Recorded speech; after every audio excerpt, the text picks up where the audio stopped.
Langit malam tertutup awan tebal, menyembunyikan bulan sepenuhnya. Angin malam berembus lambat, mengangkat bau yang tajam dari tumpukan sampah yang membusuk dalam gelap. Mungkin itu gambaran yang cocok untuk kondisi tempat aku bekerja sekarang. Namaku Dodi.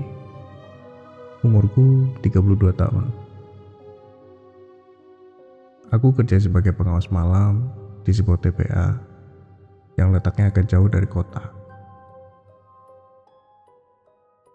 Udah hampir 5 tahun aku kerja di sana. Malam-malam di TPA biasanya sunyi. Cuma suara jangkrik, angin, dan sekali tikus lewat. Kerjaan malamku simpel. Ngawasin alat berat, mantau monitor CCTV, dan pastiin gak ada hal berbahaya, terutama yang bisa picu kebakaran karena gas metana dari sampah. Malam itu malam Jumat. Udara lebih panas dari biasanya. Langit mendung pekat. Aku duduk di ruang kontrol, ngopi sambil ngawasin monitor.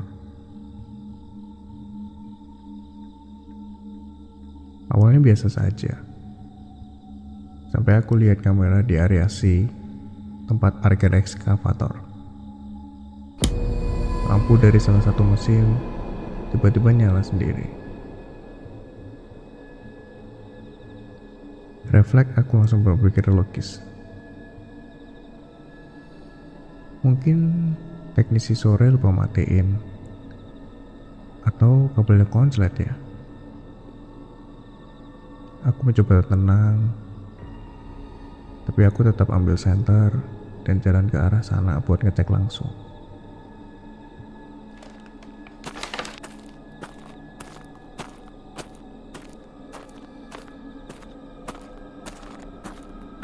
Jalanannya becek, bau sampah makin menusuk.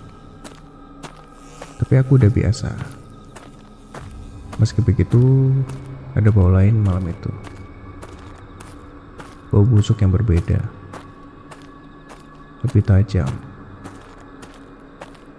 Seperti bangkai hewan yang sudah lama banget ngendol. Pas aku sampai, lampu ekskavator udah mati lagi. Kabinnya terkunci. Sejenak aku mikir, mungkin tadi cuma pantulan dari petir atau gangguan listrik. CCTV kadang suka salah tangkap sinyal juga.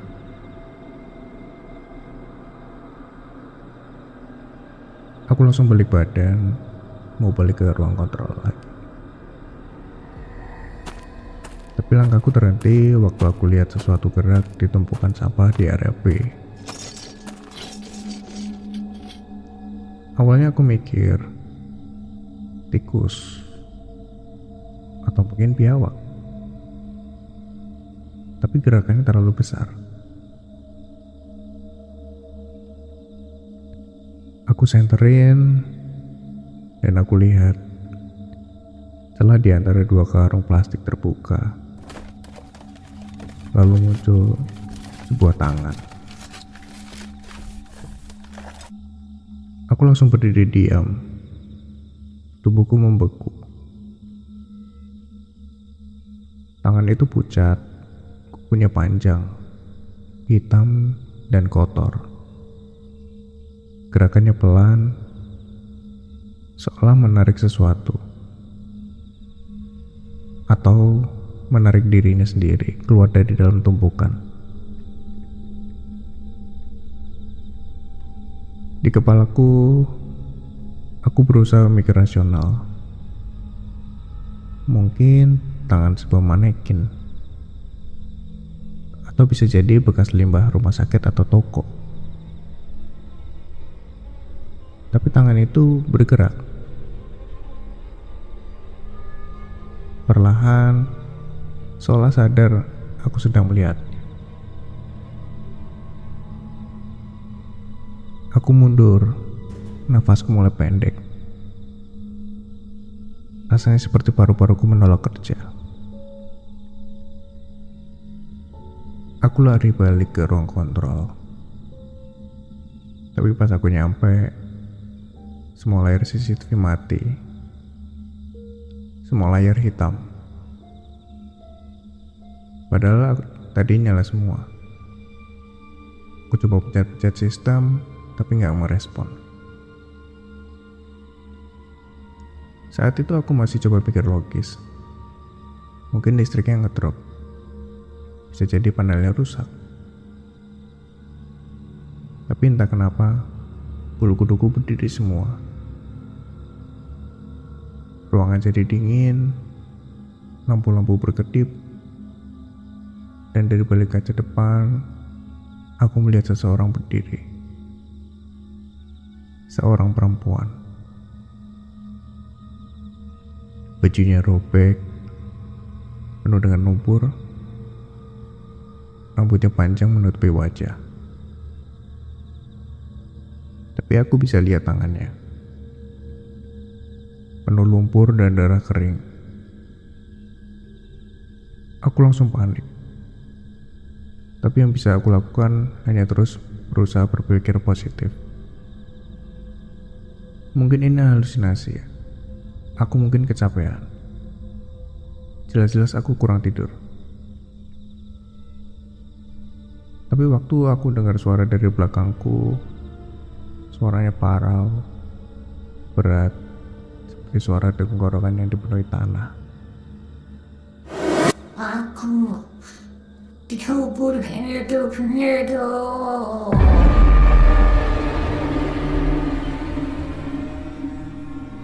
Aku tahu ini bukan halusinasi. Suara itu terlalu nyata, terlalu dekat, terlalu basah. Aku gak berani nengok. Tubuhku gemetar, tapi insting menyelamatkan diri menendang masuk. Aku langsung lari keluar. Yang paling bikin aku gila adalah jalan-jalan di kompleks TPA seperti berubah. Setiap kali aku coba keluar, aku malah kembali ke titik awal. Lagi dan lagi. Truk-truk seperti bergerak sendiri, membentuk tembok. Seolah tempat itu nggak membiarkanku pergi.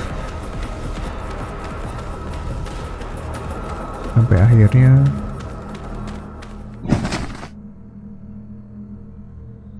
tubuhku tumbang di dekat bak truk tua. Gelap. Aku pun pingsan. Pas aku bangun, hari sudah pagi. Satpam nemuin aku. Mereka bilang gak ada yang aneh semalam. CCTV? Normal. Mereka pikir aku cuma kecapean dan tidur di luar. Tapi ada satu hal yang bikin aku yakin semua itu bukan mimpi. Di saku seragamku ada pita kuning kecil, kusut, basah, mirip yang biasa dipakai buat mengikat jenazah tak dikenal. Dan di lenganku ada bekas cakaran, merah dan dalam. Masih sakit berhari-hari kemudian.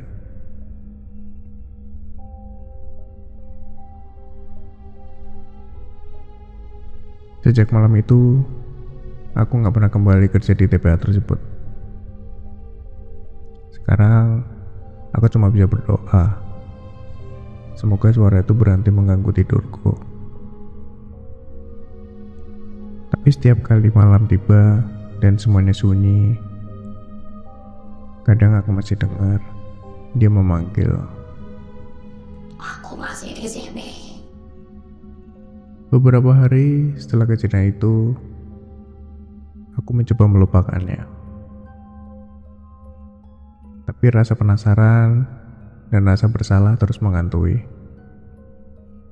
Rasa bersalah karena aku merasa telah menyaksikan sesuatu yang seharusnya tidak diam dan pergi begitu saja. Suara itu masih kadang terdengar di malam hari, bahkan saat aku di rumah. Kadang samar, kadang jelas, kadang seperti berbisik di telinga. Tolong tahukan aku.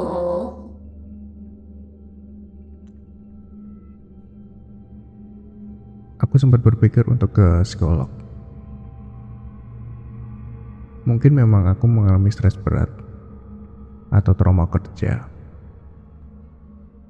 Tapi setiap kali aku lihat bekas saikaran yang ada di lenganku, dan setiap kali aku pegang pita kuning kecil yang masih kusimpan diam-diam di laci, aku sadar ini bukan cuma di kepalaku. Lalu aku mulai cari tahu diam-diam.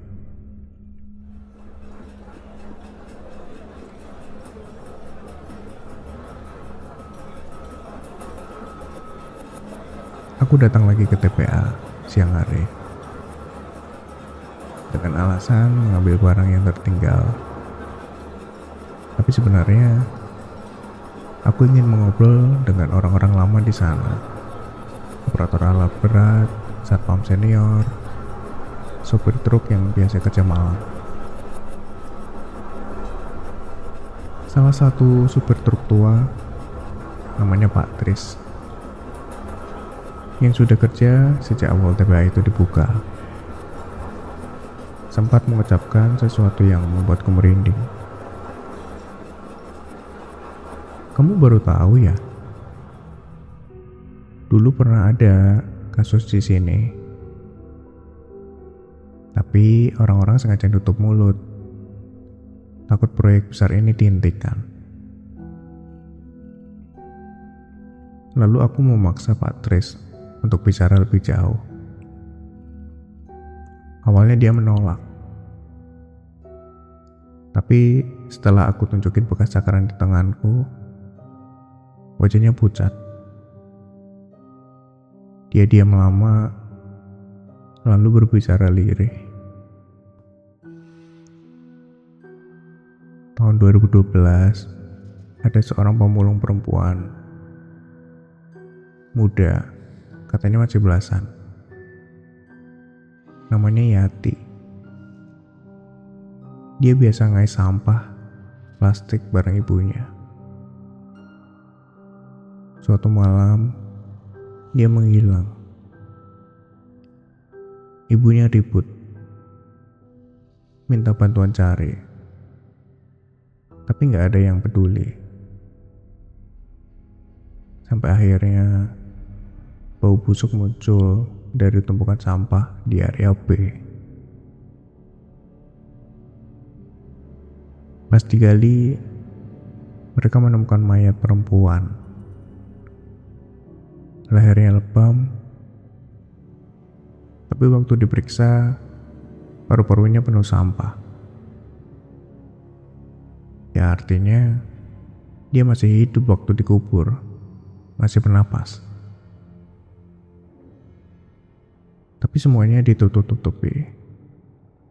Katanya bukan pembunuhan, cuma kecelakaan kerja.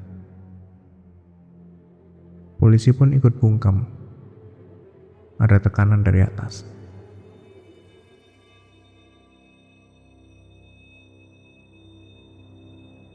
Aku mendengarkan dengan leher kaku. Rasanya darahku berhenti mengalir. Area B. Itu tempat tangan itu muncul malam itu. Aku tanya, apa yang terjadi dengan ibunya? Pak Tris bilang, ibunya menghilang. Ada yang bilang dia bunuh diri. Ada yang bilang dia jadi gila dan tinggal di kolong jembatan kota. Malam harinya, Aku pulang dengan kepala penuh. Aku merasa bersalah karena selama ini kerja di tempat yang menyimpan cerita kelam seperti itu. Dan aku ikut jadi bagian yang diam. Di malam keempat setelah kejadian, aku bermimpi.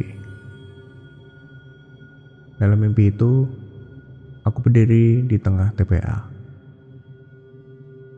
Tapi tempat itu bukan seperti yang sekarang. Semuanya masih tanah kosong. Dan di kejauhan, aku lihat sosok perempuan kecil sedang duduk di tanah.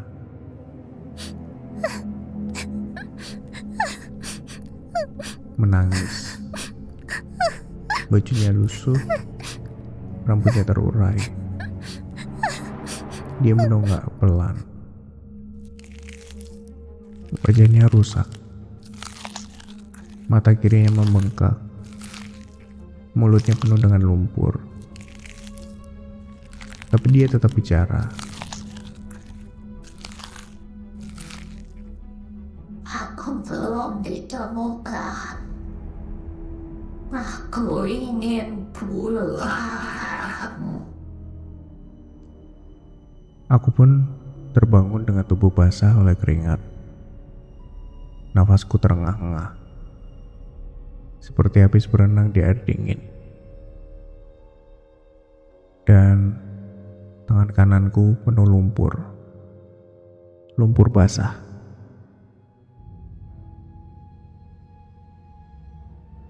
Aku tahu aku harus kembali ke sana. Bukan untuk bekerja, tapi untuk menggali.